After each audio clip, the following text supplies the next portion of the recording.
Mga kabayan, magluto tayo ng sisig, puso ng saging. Yes po mga kabayan, at lalo natin pasarapin dahil meron niyang century tuna. Tunghayan po mga kabayan dahil masarap ito. Pwede nyo rin gayahin mga kabayan. Kaya ito na, tara! Nasaan ang kawali?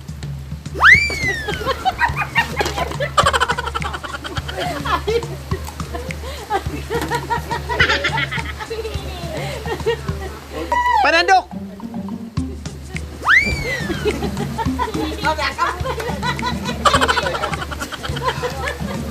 Mantika!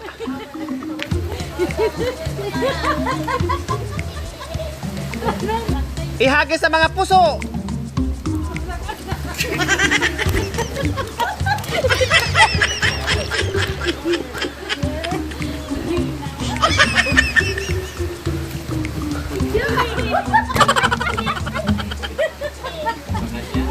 Lahat ng mga Ricardo, ipasa.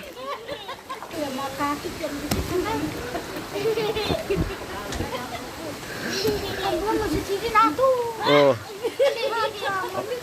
Panandok.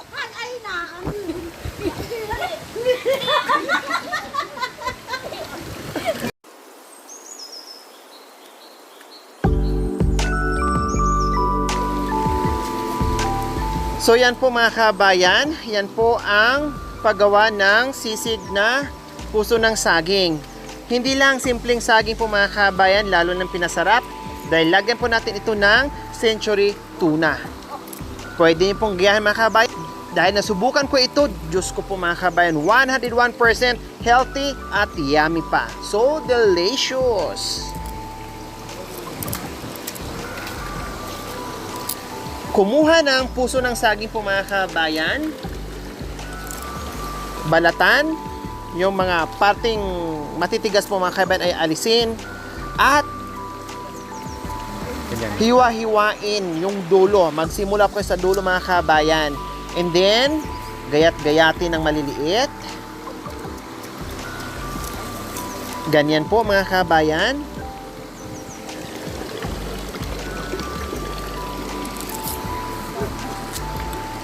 Lumubog na.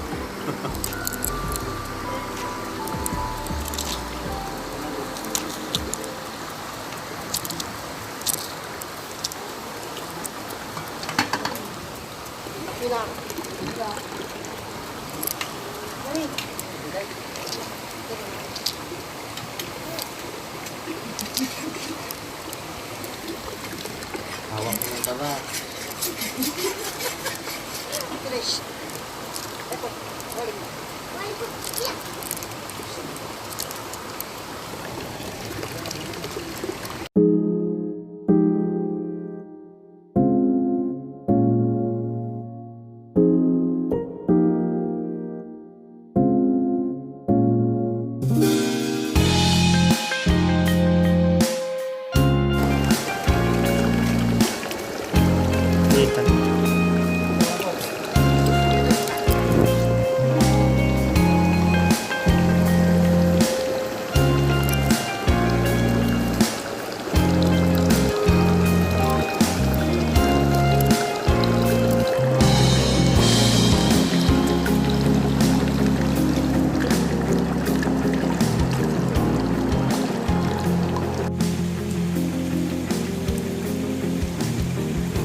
So ayun po mga kabayan, tapos natin gayatin yung ating mga puso ng saging.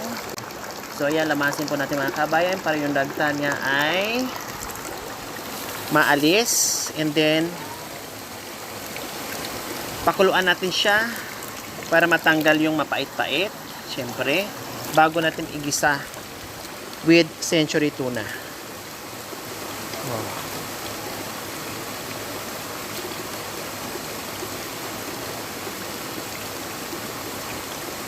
Ayan, nakita niyo po mga kabayan, may mga dagta. Yan po yung mapait. Pag hindi natin siya lamasin ng asin, and then palambutin natin bago natin igisa.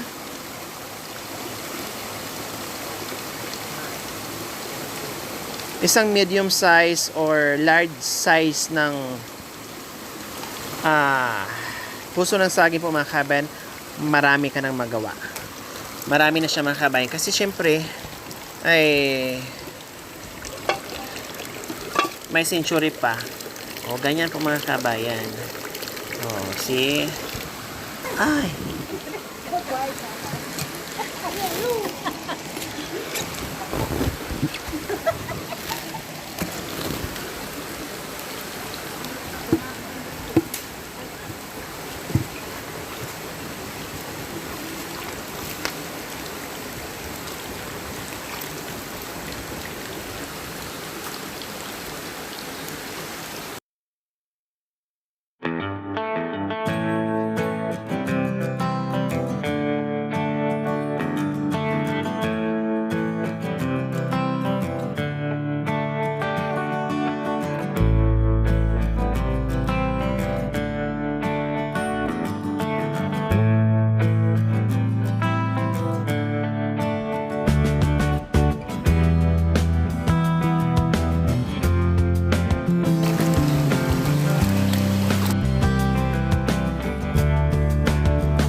Wala pa eh.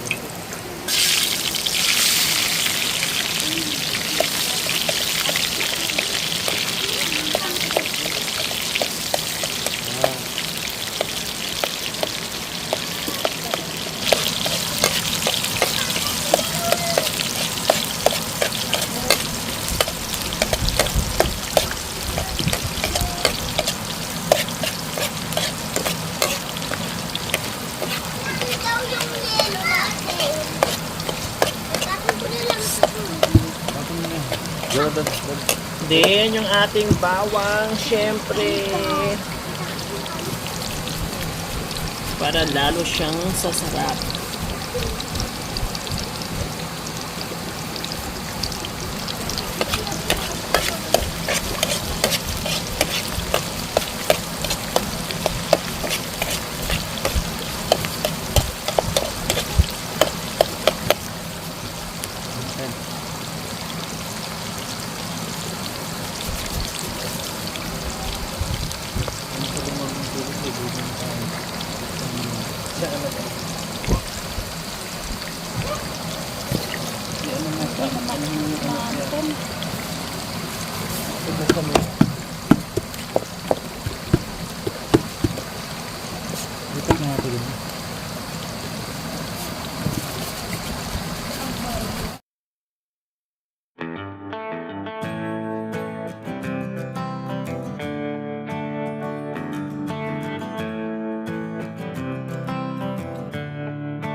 Lalong sasarap yung ating niluto dahil kompleto ricados ang sangkap.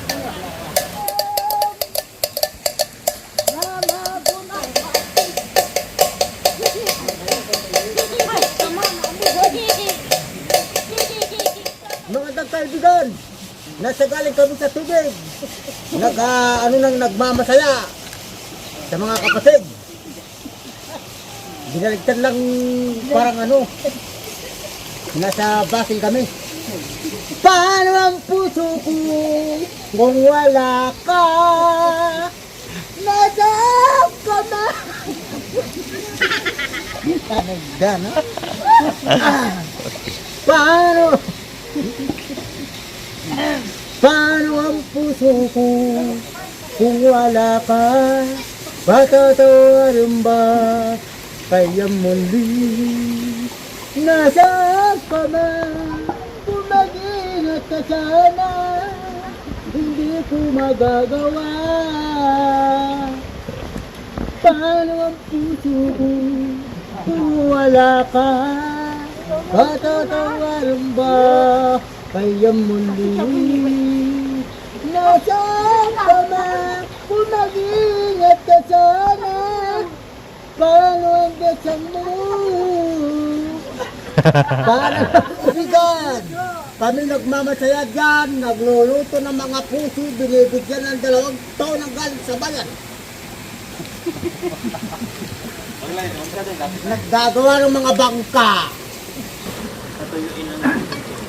Hukot si Mr. Mobe. Masakit ang kasabi. Era ka goreng kasali. Ano yun? Ako si Mr. Nuabi. Makulit ka kasabi. Era ka goreng kasali. Masanting kang kasabi. At yung kasing kasabi ko. Hinihintap tinatan ko. Ayun ba yun?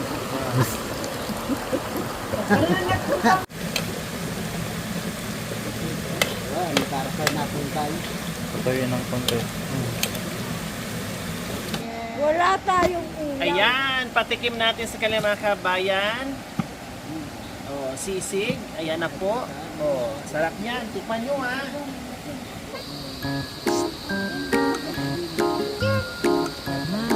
Sarap.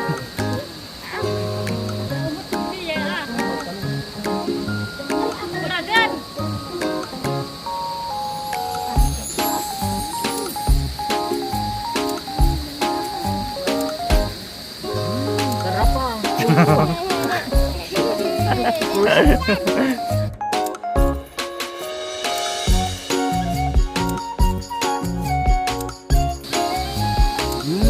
Wow, ang harap na naman yung kaibigan.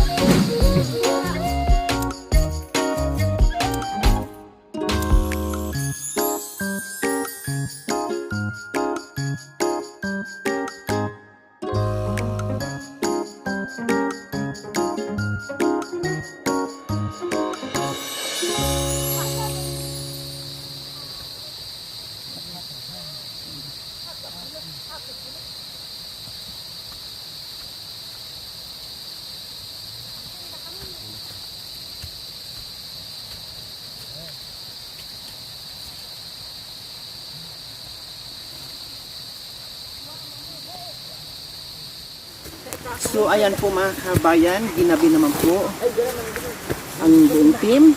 Sama pa rin po yung ating mga tour guide. Nasa likuran ko po mga kabayan. Anong oras na kami umakyat? No? Asawa ng ating tour guide kanina ay inabangan ng makamandag na ahas po mga kabayan, like cobra. No? Buti na lang ay yung ina alerto at naitulak niya yung isang anak niya, no, kasi nakaganyan na at talagang aakmain na ng makamandag na cobra po mga kabayan. Dito ang sinasabi nila na mag-ingat pag dumadaan kasi ito yung lugar talaga mga kabayan na yung cobra na kahit anong sukal ay talagang pupunta doon sa daanan. Nagtatambay, kumbaga nagtatambay sila doon sa daanan ng tao na kapiranggot nga lang, pero nandoon sila. Minsan ay abangan ka, biglain ka na lang. Kumbaga para sa sinasadya nila para bang gusto kanilang pag may time, no? Pag may panahon mga kabayan, parang ang liliksin ng mga kubra na gusto nila makakagat, no? Kaya ganyan po. Lagi na sinasabi, mag-ingat kayo dyan, madam, sa mga dinadaanan nyo. Kaya nakakatakot, no? Yung ating ginagawa sa araw-araw mga kabayan. Lalo na pag ganito na Lalo pag ganito mga kabayan na inaabot tayo ng gabi.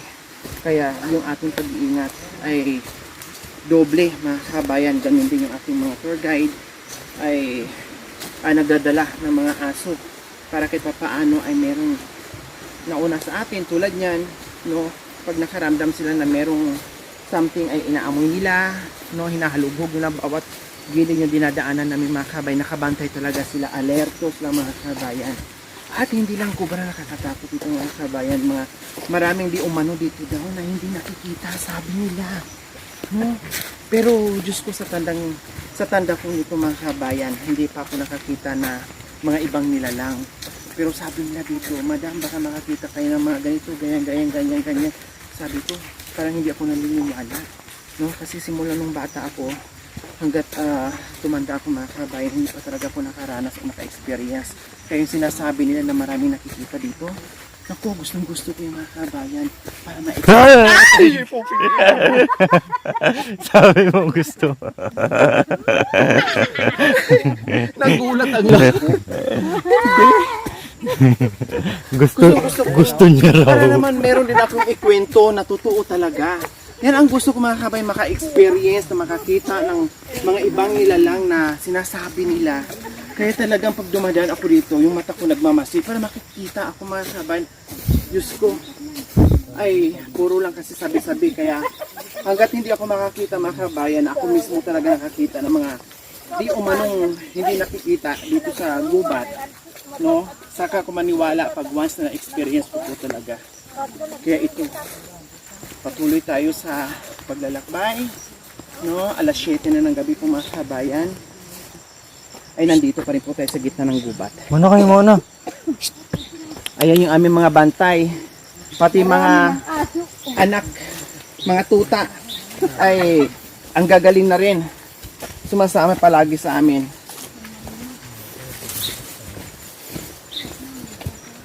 So, medyo kinakalibo, medyo tumaas yung aking balahibo, mga kabayan, kasi nakaramdam ako ng, parang nasa bunga nga ako ng kuweba, sinasalubong ka ng malamig na hangin mga kabayan, tapos tumakay yung balahibo mo, ayun, ramdam na ramdam ko mga kabayan, dito, kaya sabi nila pag dumaan dito, ay,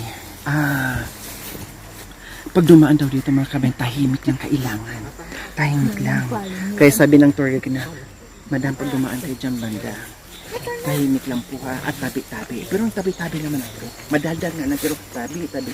So, ganun lang. So, ito daw, ito. Minsan may mga lalaki, babae, na lumilipad. No? Na nakasuot ng puti. So, ganyan po mga kabayan. Hindi ko alam kung totoo, tinatakot lang talaga kami ng aming mga tour guide. So marami kong narinig sa kanila ng mga sabi-sabi. Gusto ko mapatunayan sa sarili ko at makita ko yung mga ibang nilalang na di umano daw, sabi nila.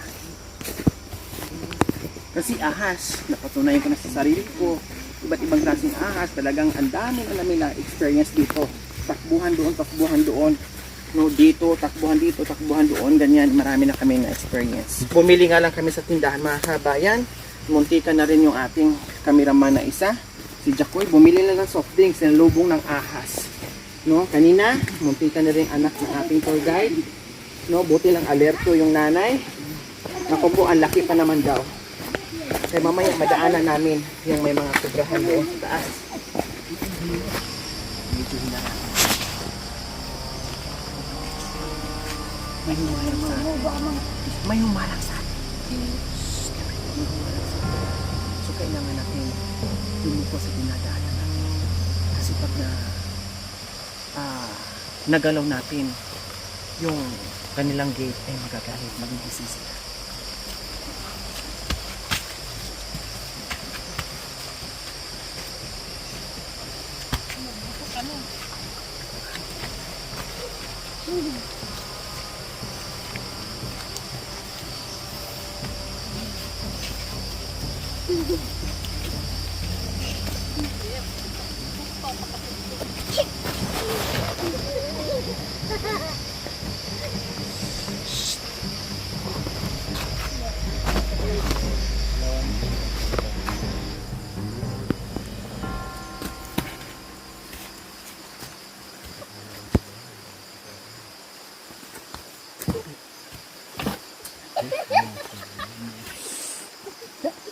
Ay,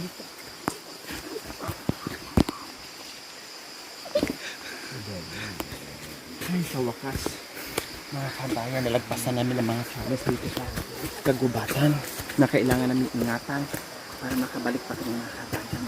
Ito na, malapit na kami.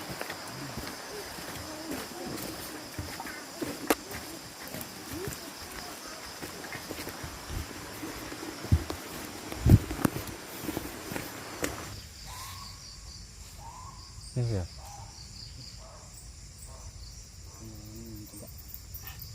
Nakain ng daga. Ano yun? Yung ano, yung kwabo. Kwago? Yung malaki, yung nakalanon, yung ano. Yun ang tulog ng kwago? Ibig sabihin nakakain siya ng daga. May kuwago dito? May kwago dito? Yung kwabo po yan. Bakit di natin hulihin? Hindi po mahuli. Walang baril. Talaga? Pag may itlog po siya, mahuli mo siya. Oh, so nakakita siya ng ano, daga. Kaya nag-ingay siya.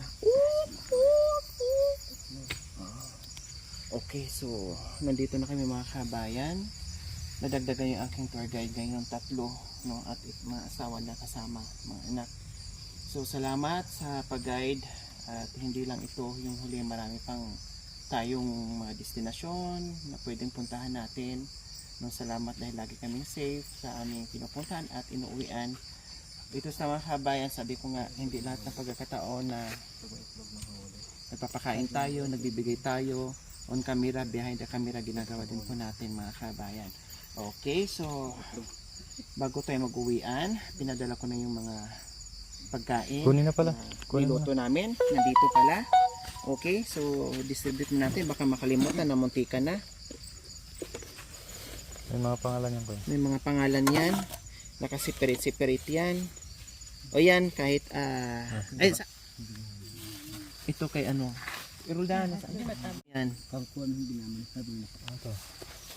Kuya, Jun? Kuya John. Yan, letter J, Kuya John. Iruldahan. Mamaya na sa kanya. Hindi. Doon sa taas. Merwin. Merwin. Natin. Merwin. Merwin. Roldan. Roldan. Ano pa? Yung mga maliliit nila. Nandun na. Hawak na. Nandun na. Ayan. O, ayan. So, ayun po mga kabayan. Mga sobra namin. Tapos yung kanin nandiyan na rin sa sako. Bahala na sila. And then, syempre, magbigay tayo ng pambili pa nila ng kailangan nila. Pabaon. Oh. So, si Roldan, hindi niya kasama yung kanyang asawa. Oh. Yan, mag-asawa yan sila. Then, Merwin, mag-asawa din yan sila, mga kabayan. So, gaya madalas ginagawa namin na hindi pwedeng magpa-tour guide kami na magutuman sila, na hindi kami magbibigay kasi meron kasing nag-comment or nag-message sa amin na kawawa naman yung tour guide, no, kami sila daw sumasama, bakit hindi namin binibigay? No, hindi po pwede mangyari yan sa aming team na ganun-ganun. Siyempre sila yung naghirap, binibigyan May nga pamilya natin. din. No, binibigyan nga natin sila na hindi naghirap, na pupuntahan namin. Ito pa kay mga tour guide namin na nagbitbit sa aming mga gamit. Sila yung naglilinis sa mga dinadaanan namin. Kung nagbibigay kami doon sa mga tinutulungan namin, mas magbibigay po kami sa kanila kasi sila yung daan din na marating namin sila. Ganyan po, behind the camera, on camera, same po yung ginagawa namin. Okay? Tara, let's go guys. Thank you and see you next time, ha? Ingat, bye. Iba-iba po kasi ang daan namin. So itong way, si Kuya John and Ate Imelda. Bye! Bye. Then si Merwin and si Ate Roda dito, pati si Kuya Ronald dito din. Bye-bye, salamat. Thank you for watching. Don't forget to like, share, and subscribe.